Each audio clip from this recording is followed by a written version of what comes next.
bulubundukin ng Nueva Vizcaya, nakilala naman namin si Marina, ang nanay na truck driver.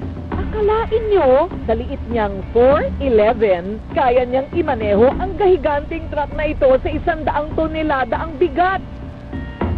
Nag-apply po ako as a checker sa isang kumpanya. Sinusulat ko po yung mga load ng mga truck.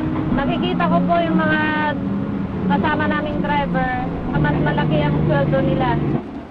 Kaya naman, sinubukan niyang sumali sa training sa pagmamaneho.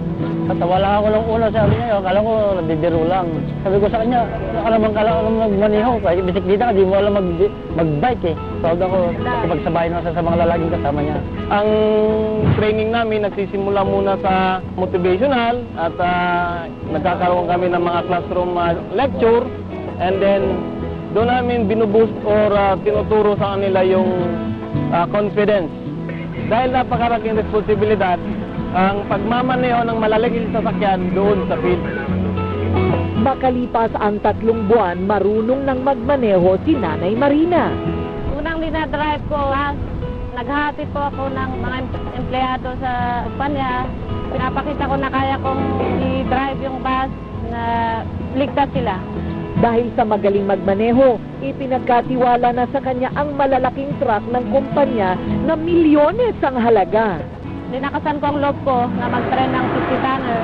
Mas mahirap ang truck kasi makipagsabayan ako sa mga lalaki.